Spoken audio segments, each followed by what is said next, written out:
투박하지만 정직하다. 비평을 비평하는 남자 서영석. 그가 바라본 세상. 사설과 칼럼을 통해 오늘을 짚어본다. 서영석의 라디오 비평.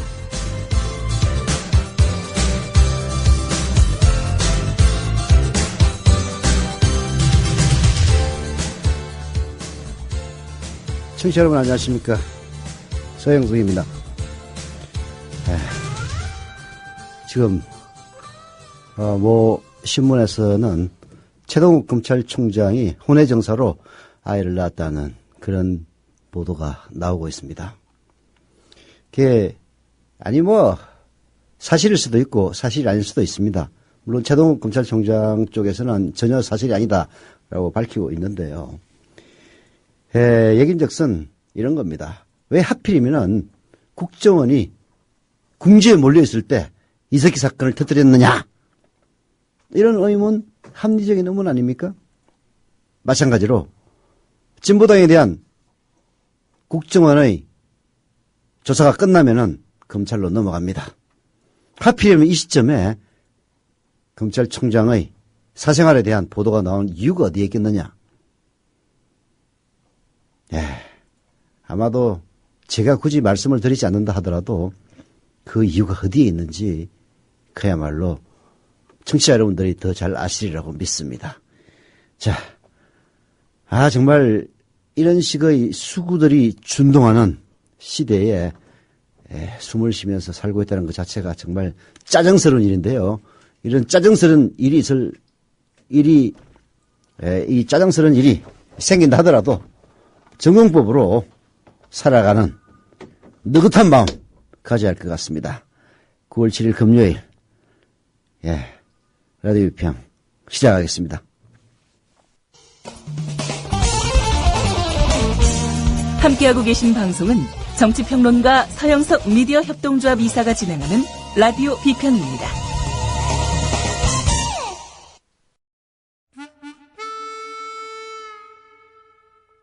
이 광고는 이름을 밝히지 않은 어느 국민TV 조합원이 제공한 광고입니다. 안녕하십니까. 노무현입니다. 미디어 협동조합 국민TV 조합원 여러분. 여러분은 지금 대한민국의 역사를 만들어가고 있습니다. 진정한 공정언론을 꽃피우기 위해 노력하고 계십니다.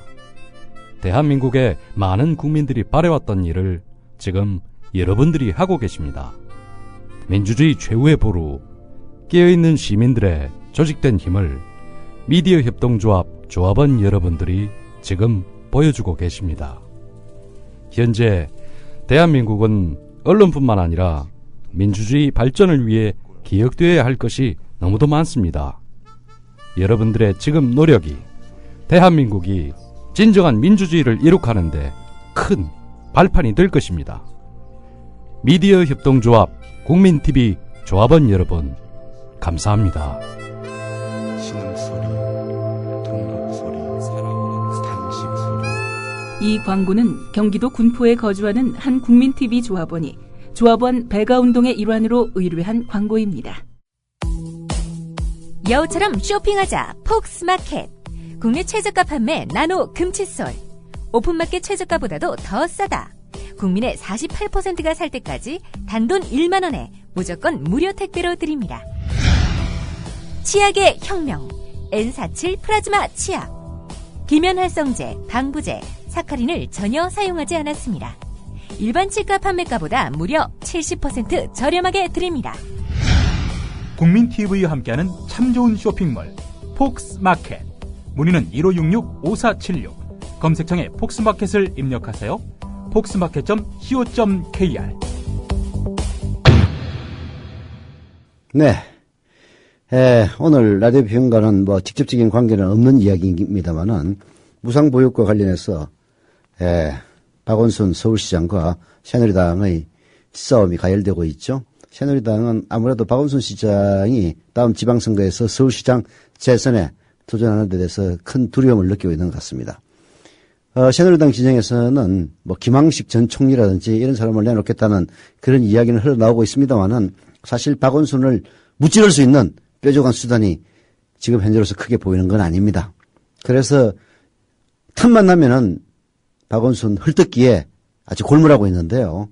무상보육도 사실은 박근혜 씨가 후보일 때 자신이 대통령이 되면은 무상보육을 실시하겠다고 약속했던 사안입니다. 지금 지방자치단체들 재원 없어요. 근데 일반 지방자치단체는 5대5로 정부가 5 부담하면 지방자치단체가 5를 부담하는 이런 식으로 돼 있고요. 서울시만 정부가 2를 부담하고 지자체, 즉 서울시가 8을 부담하는 그런 상황에 있습니다. 그래서 박원순 시장이 도저히 예산이 없으니까 2천억 지방채를 발행하겠다 이렇게 나오고 있는데요. 그걸 가지고 그냥 물어뜯고 헐뜯기에 아주 해란이 되어 있습니다. 사실 지방자치단체 재정 상황 그나마 서울이 좋다고 하지만은 전체적으로 중앙정부의 지원이 없으면 생존이 어려운 그런 단체들 많이 있습니다. 그래서 무상보육과 관련된 중앙정부의 부담률을 더 올리는 법안이 지금 계류되어 있어요. 새누리당이 반대해가지고 지금 통과 못 되고 있는 상황입니다. 제가 보기에는요, 새누리당이 박원순 시장을 무지무지하게 무서워하는 것 같아요. 정말 그런 겁니다. 큰 나무는 가만히 있는데 바람이 흔들기를 마다치 않고 있는 그런 상황입니다. 무상보육에 관한 한 새누리당 그리고 박근혜 대통령 할 말 없어요. 무상보육 전면 실시하겠다고 후보 시절에 약속한 사람이 누굽니까? 지방 재원이 모자라면 중앙정부에서 해야죠. 불효불급한 예산 없애고 그리고 부자들에게 재벌들에게 세금 더 걷으면 못할 게 뭐가 있습니까? 입 닥치세요.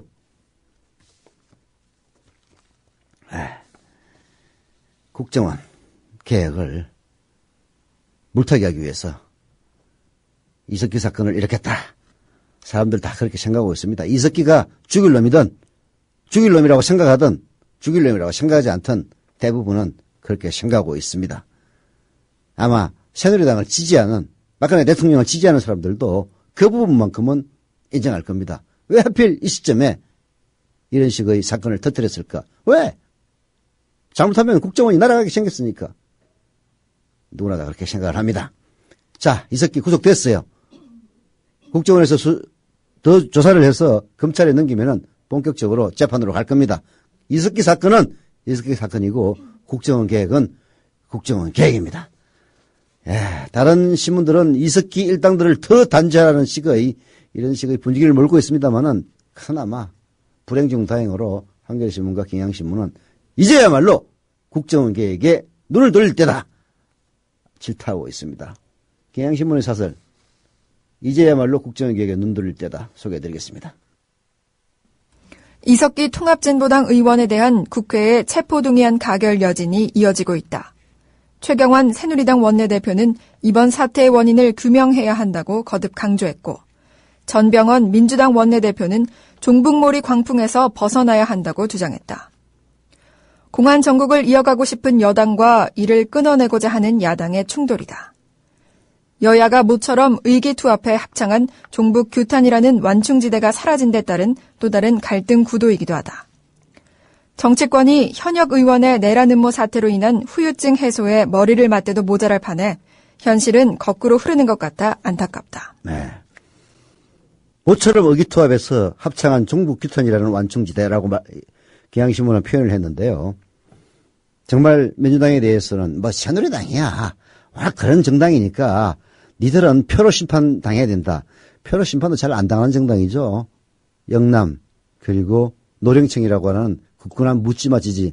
자기들에게 잘해주든 잘못해주든 무조건 민주당은 종북 정당이고 뭐 이런 사고방식에 젖어서 무조건 새누리당을 지지해주는 결과가 뭔지는 뭐 지들도 잘 알고 있겠습니다만은 여하튼 이런 완충지대가 사라졌다고는 하지만은 새누리당은 그렇다고 손 치더라도 민주당에 대해서 불만 많습니다. 이 얘기만 하나만 소개해 드릴게요. 성남 주민교회 이혜학 목사의 카톡 글인데요. 야당은 정말 이런 부분에 대해서는 그 지적을 겸허하게 수용을 해야 된다고 생각을 합니다. 1986년 10월 13일 국회 제131회기에 신민당 유성환 의원이 우리나라 국시는 반공이 아니라 통일이다 라고 발언을 했습니다. 그때도 국회의원 체포동의안 통과가 돼가지고 유성환 의원 구속되곤 했습니다. 우리나라 국시가 반공이 아니라 통일이어야 한다라고 얘기했다고 해서 참 저도 기억이 납니다. 이번 이석기 의원 사건과 다른 점은 그때는 야당이 반대해서 불참한 상태에서 민정당만이 결정을 했습니다. 그러나 이번은 여야가 함께 결정한 것이죠. 이해영 목사도 이렇게 얘기를 합니다. 이석기의 노선과 정책에 동의할 수는 없지만 그 의원직을 박탈하고 구속하는 과정은 이해할 수가 없다고요. 국회 정보위원회, 청문회 등을 통해서 진상이 규명된 후에 절차를 밟아도 충분했다는 겁니다. 그래야 민주시민이 보람이 있고 공산당을 증오하면서도 그들의 방법을 닮아가는 것이 아닌가 슬프고 걱정스럽다라고 얘기를 하고 있습니다. 국회의원에게도 이러는데 민초들은 어떻게 인권을 보호받겠습니까? 대한민국 최고 엘리트인 국회의원들이 인민재판식, 마녀사냥식, 일사천리식 결정을 했다는 것은 믿기지 않는다. 반드시 더 큰 부메랑으로 갚아질 것이다. 이렇게 얘기를 했는데요. 민주당 반성해야 됩니다. 그건 그거고, 자, 경향신문. 마녀 사냥식 여론재판에 의존한 국정원의 수사 행태는 국가정보기관이란 이름을 초라하게 만들었다. 그 와중에 구시대에 횡행했을 법한 정보 정치에 대한 공포가 되살아났다. 그렇잖아도 국정원은 지난 대선 때 정치에 개입한 혐의가 밝혀져 개혁의 필요성이 제기된 터다. 결국 이번 사태는 국정원 개혁의 당위성을 재확인한 계기였다고 해도 무리가 아닐 듯 싶다. 네. 우리는 국정원에 대한 초유의 국회 국정감사가 진행되는 시점에 국정원 분리하고 감시하고 통제해야 한다고 국정원의 계획을 역설한 바가 있습니다. 여기서 우리는 경향신문을 얘기하는 겁니다. 제가 아니고요. 저는 분리하고 감시하고 통제할 뿐만이 아니라 국정원이라는 조직 자체를 없애고 대외 정부에 필요한 기구를 따로 만드는 것이 더 좋다고 생각합니다. 권위주의 시대나 있을 법한 정부기관의 정치 개입과 권력 남용, 헌정 질서에 대한 훼손에 대한 경고였다는 것입니다. 지금 이 시점에서 그 당위를 다시 한번 강조할 수밖에 없다고 경향신문은 지적하고 있네요. 이미 지적했듯이 국정원은 국내 정보를 다뤄서는 안 된다는 믿음은 더 확고해졌다는 겁니다. 국정원이 정부의 보안정책 수립 및 기획 기능을 가짐으로써 행정부 각 부처의 상간 노릇을 하고 있는 권력기관으로 행세해온 폐해도 바로잡아야 합니다. 두 계획까지와 맞물리는 얘기지만 국정원 내부 및 외부 감찰 강화는 물론이고 국정원에 대한 국회의 통제를 가능케 하는 방안도 강구해야 한다라고 지적을 하고 있습니다.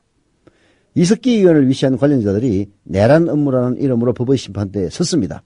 충격을 안긴 이번 사태의 진상을 규명하고 단죄해야 될 사법부의 책임실로 막중합니다. 냉철하고도 공정한 사법부의 판단을 기대합니다. 근데 별로 냉철하고 공정하지는 않은 것 같더라고요. 하지만 이석기 의원에 대한 법적 심판은 결코 국정원 개혁에 대한 면죄부가 아닙니다. 여야 정치권 특히 여당은 지금 당장 국정원을 개혁의 도마에 올려놔야 합니다. 그것은 선택의 문제가 아니라 꼭 가야만 하는 길입니다. 국정원 개혁에 대한 여당의 각오가 곧 내란죄 수사에 대한 일말의 의구심을 해소하는 척도라는 것은 두말할 필요도 없다라고 경향신문은 쓰고 있습니다. 정말 참 경향신문의 사설도 아마도 지난 대선 여러 가지 방법으로 개입을 해서 드러난 게 댓글 공작일 뿐입니다. 여러 가지 방법으로 개입을 해서 박근혜를 당선시키기 위해서 불법을 자행했고 더욱이 김용판은 12월 16일 실제로 댓글 흔적이 드러났음에도 불구하고 댓글이 없다라고 거짓 발표함으로써 박근혜의 당선을 결정적으로 도왔던 이런 사실들을 알고 있는 국민들의 눈높이에는 경향신문의 사설도 사실 대단히 미흡하기 짝이 없는 사설입니다. 우리라이프 상조 영업사원 홍대리입니다. 우리라이프 상조는 신설 상조회사입니다. 사장님께 국민TV에 광고자 건의했더니 저희 사장님도 국민TV 예청자시며 조합원이지만 혹 회사 세무조사 받고 탄압받는 거 아니냐며 은근히 걱정이십니다. 그래서 영업사원인 제가 제 돈으로 광고하고 우리라이프 상조를 알리려 나왔습니다. 지금 가입하시면 회원님이 나입하신 소중한 납입금의 10%를 매달 국민TV의 발전을 위해 후원하겠습니다. 1600-3267 1600-3267 우리라이프 상조 제가 쏠 수 있도록 부탁드립니다. 감사합니다. 국민TV를 후원하는 새로운 방법 어렵지 않습니다. 우리라이프 상조를 찾아주세요.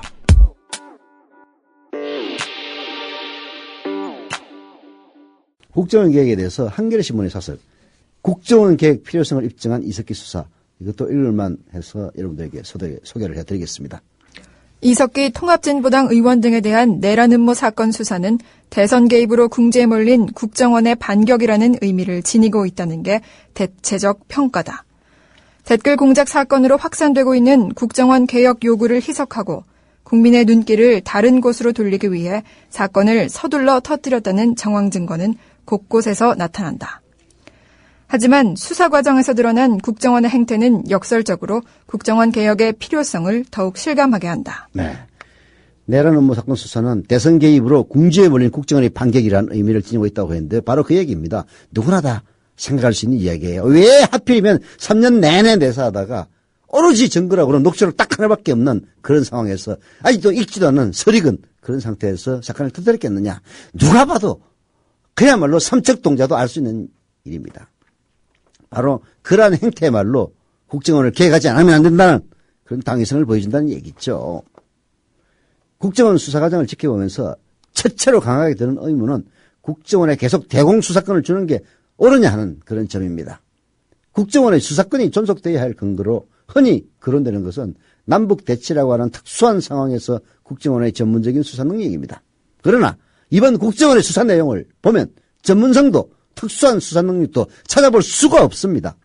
사실은 이번뿐만이 아니고 계속 그랬어요. 국정원이 간첩사건이라고 이뤄붙인 사건들 지금까지 제대로 국정원 수사한 대로 나온 거 단 한 건도 없습니다.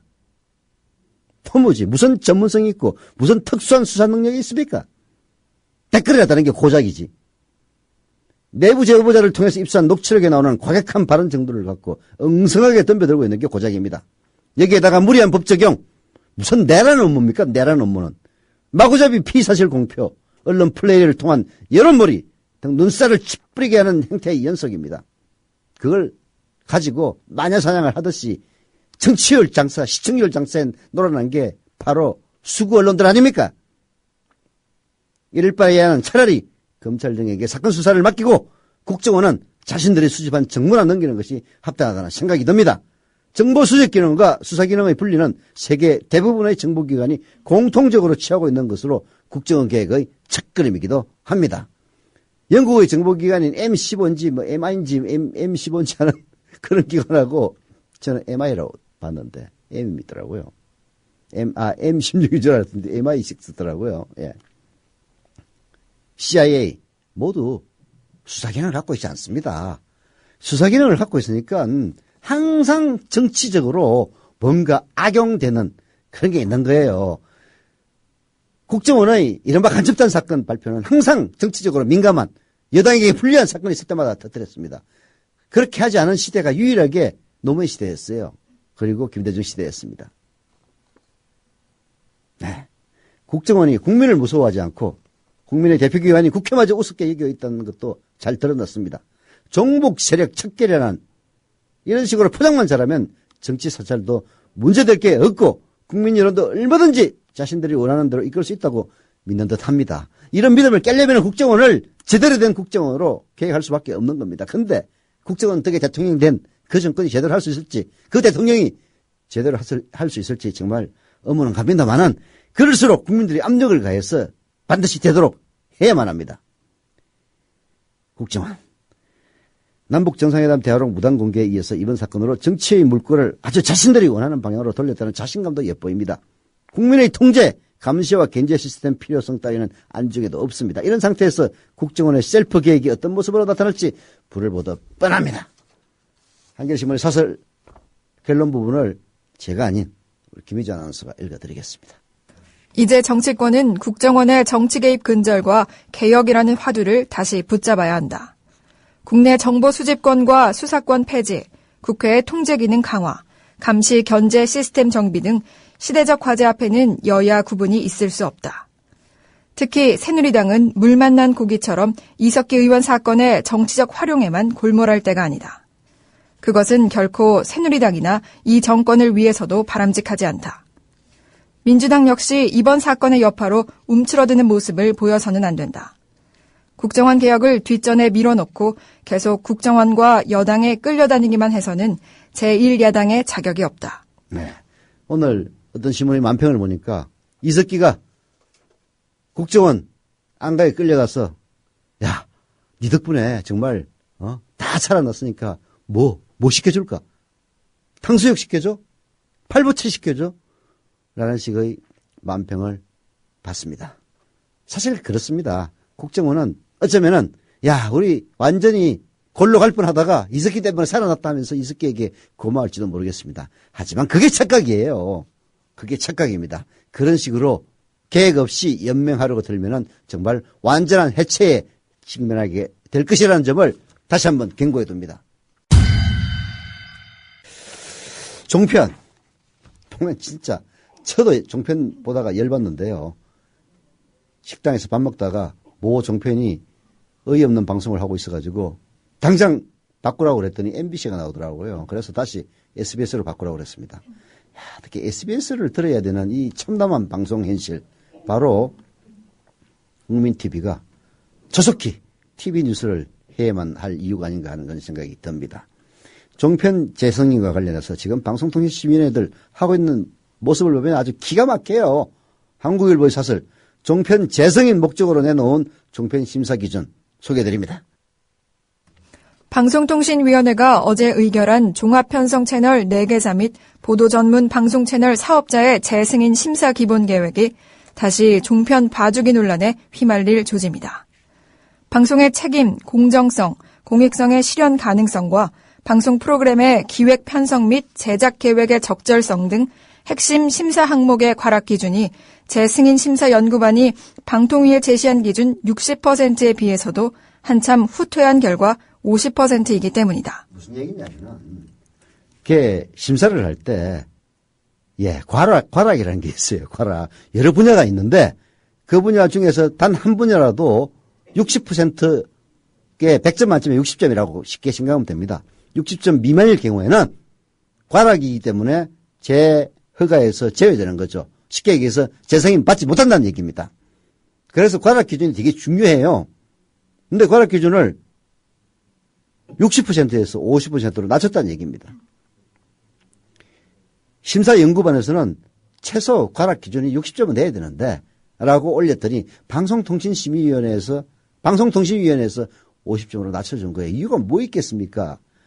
과락 50점에 걸릴 종편들 너무 많기 때문이에요.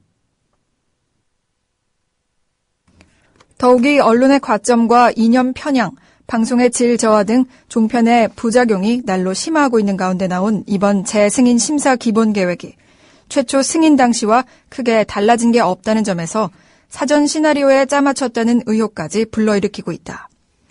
심사평가의 투명, 공정성을 끌어올리기 위해서는 평가를 계량화할 필요가 있다는 지적이 그동안 여러 차례 제기됐음에도 불구하고 전체 9개 평가 항목 가운데 심사위원회 주관적 판단에 의존하기 쉬운 비계량 항목이 7개나 돼 공정하고 객관적인 평가를 기대하기가 어려워졌다. 연구반과 언론 단체들이 평가 항목에 넣어야 한다고 지적해온 사업자의 재정 능력과 자금 조달 계획, 주주 적정성 등은 아예 기준에서 빠져버렸다. 그러니까 종편을 심사할 때 종편에게 불리한 그런 것들은 싸그리 다 빼버리고 주관적으로 심사위원들이 주관적으로 평가할 수 있는 항목을 대폭 늘리고 그리고 재정 능력이라든지 자금 조달 계획이라든지 실질적으로 필요한 것들은 싸그리 다 빼버리는 이런 만행을 지금 저지르고 있는 겁니다. 이유가 뭐겠어요?